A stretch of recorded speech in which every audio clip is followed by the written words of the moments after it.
નમસ્કાર વિદ્યાર્થી મિત્રો, તક્ષશિલા ઓનલાઈન લેક્ચર સિરીઝમાં આપ સૌનું હાર્દિક સ્વાગત છે. મિત્રો, લાસ્ટ લેક્ચરમાં આપણે ઇકોનોમિક્સમાં માર્કેટ બજાર વિશેની વાત કરતા હતા. તેમાં બજારનું વર્ગીકરણ અને તેમાં આપણે પૂર્ણ હરીફાઈની ચર્ચા કરેલી. આજે મિત્રો અપૂર્ણ હરીફાઈ કે જેમાં હરીફાઈના તત્વો જોવા નથી મળતા અથવા તો ઓછા જોવા મળે છે તેવા પ્રકારનું બજાર અને તેનો પહેલો પેટા પ્રકાર એટલે કે ઇજારો, જેને અંગ્રેજીમાં મિત્રો મોનોપોલી તરીકે ઓળખવામાં આવે છે. આપણે ઘણી વખત શબ્દ સાંભળેલો છે કે આ વસ્તુ ઉપર તેનો ઇજારો છે, આ પ્રોડક્ટ ઉપર તેનો ઇજારો છે, તેની મોનોપોલી છે. બરાબર, તે જે કંઈક જાણે છે તેવું અન્ય કોઈ લોકો જાણતા નથી. તે જેવી પ્રોડક્ટ વેચે છે તેવું અન્ય લોકો આવી પ્રોડક્ટ વેચતા નથી. આવા પ્રકારનો એક ખ્યાલ કે જેને ઇજારા તરીકે ઓળખવામાં આવે છે, જે મોનોપોલી કોન્સેપ્ટ છે. જોઈએ તેના વિશે. પ્રશિષ્ટ અર્થશાસ્ત્રીઓએ બજારના બે વિરુદ્ધ દિશાના અંત બિંદુઓ તરીકે પૂર્ણ હરીફાઈ અને શુદ્ધ ઇજારાની ચર્ચા કરી છે. શુદ્ધ ઇજારો એક કાલ્પનિક બજાર છે. વાસ્તવમાં અર્થશાસ્ત્રના ઇજારાના બે પ્રકાર જોવા મળે છે, એક શુદ્ધ ઇજારો અને એક અશુદ્ધ ઇજારો. તો મિત્રો, માત્ર ને માત્ર ઇજારો જે શબ્દ છે તે વાસ્તવમાં એવી પરિસ્થિતિ જોવા મળતી નથી. ઇજારાને અંગ્રેજીમાં મોનોપોલી કહે છે. ગ્રીક ભાષાનો શબ્દ છે જેમાં મોનોઝ અને પોલિયન બે શબ્દનો ઉપયોગ થયો છે. મોનોઝ એટલે કે એક, પોલિયન એટલે કે વેચનાર. એક જ વેચનાર હોય તેવા પ્રકારની બજાર વ્યવસ્થા એટલે કે ઇજારો. આમ મોનોપોલીનો અર્થ એક વેચનારનું બજાર એવો કરવામાં આવે છે. પ્રોફેસર ચેમ્બરલીને આપેલી વ્યાખ્યા કે જ્યારે વસ્તુના પુરવઠા પર કોઈ એક પેઢીનો અંકુશ હોય તો તે ઇજારો છે તેમ કહેવાય. મિત્રો, જ્યારે જે તે વસ્તુના પુરવઠા ઉપર કોઈ એક જ પેઢીનો ઇજારો હોય, કોઈ એક જ વ્યક્તિનો અંકુશ હોય, ત્યારે તેના પાસે તે વસ્તુ અંગેનો ઇજારો છે તે કહી શકાય. ત્યારબાદ પ્રોફેસર સ્ટીગલરે આપેલી વ્યાખ્યા, વસ્તુનો એક જ વેચનાર એટલે ઇજારદાર. કોઈ પણ વસ્તુનો જ્યારે એક જ વેચનાર હોય તો તેને ઇજારદાર તરીકે ઓળખી શકાય. અન્ય કોઈ લોકો તે વસ્તુ વેચતા હોય નહીં તેવા પ્રકારની વ્યવસ્થા. બીજા કોઈ વ્યક્તિઓ તેવા પ્રકારની વસ્તુ વેચી શકતા નથી. દાખલા તરીકે આપણે એક ઇજારાનું ઉદાહરણ જોઈએ તો કે ભારતીય રેલવે. મિત્રો, ભારતીય રેલવે જે છે તે ઇજારો ધરાવતું સાહસ છે. બીજી કોઈ ખાનગી કંપનીઓને રેલવે માટેની પરમિશન આપવામાં આવેલી નથી. એક જ ઉત્પાદક છે ભારત સરકાર અને એક જ તે વેચનાર છે. તો ભારતીય રેલવે ઉપર મિત્રો, ભારતીય રેલવે ઉપર ભારત સરકારનો ઇજારો છે તેમ કહી શકાય. આ ઉપરાંત સંરક્ષણ ખાતું કે જેમાં પણ ઇજારો જોવા મળે છે, ભારત સરકારનો તેની ઉપર ઇજારો છે.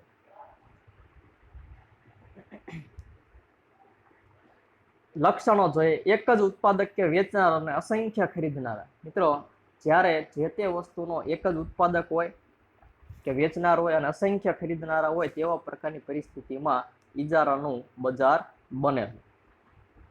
ઇજારાવાળા બજારમાં વસ્તુઓ ઉત્પાદક કે વેચનાર એક જ હોય જે બજારના વસ્તુના પુરવઠા ઉપર કાબુ ધરાવે છે તેને ઇજારદાર તરીકે ઓળખવામાં આવે છે.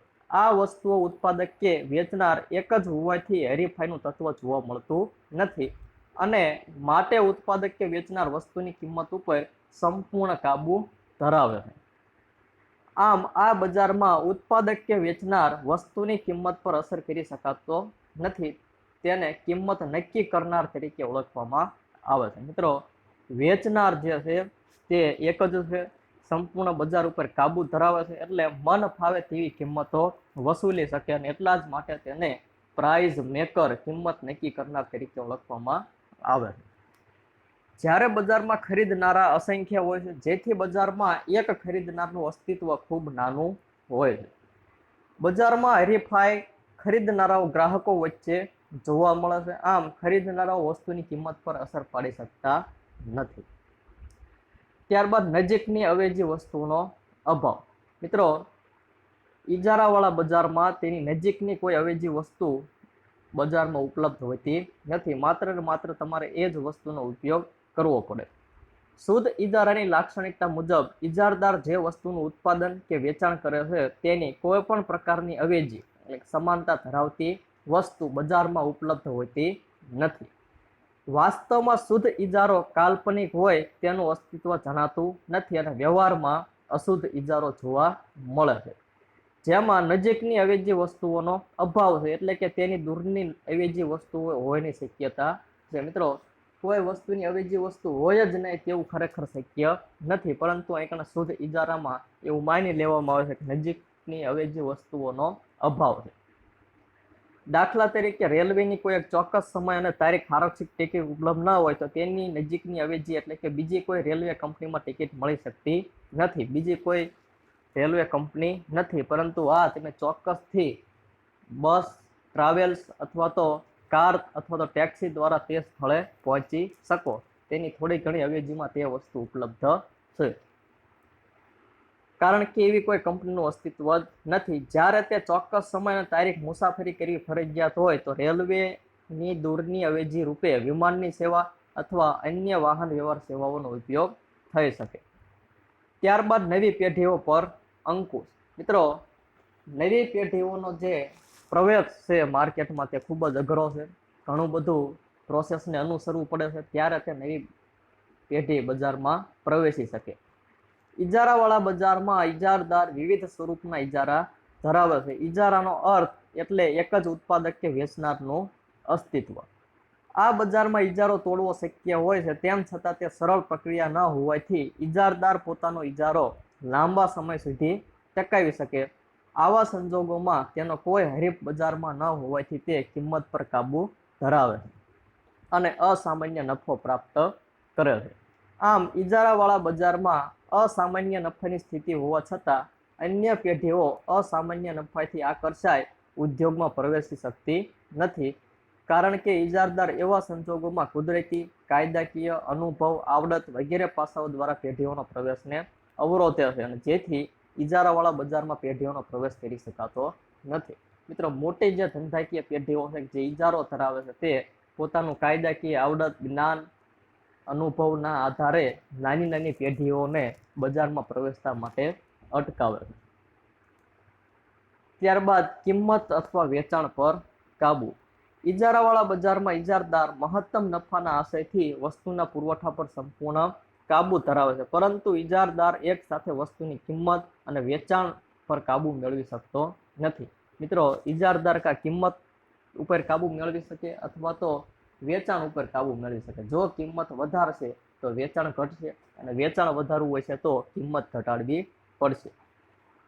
એનો અર્થ એ થાય છે કે જો ઇજારદાર વસ્તુની કિંમત ઊંચી નક્કી કરવા માંગતો હોય તો તેને બજારમાં વસ્તુનું ઓછું વેચાણ સ્વીકારવું પડે છે, પણ જો તે વસ્તુ વેચાણ વધારવા ઈચ્છતો હોય તો તેને વસ્તુની કિંમત નીચી સ્વીકારવી પડે છે.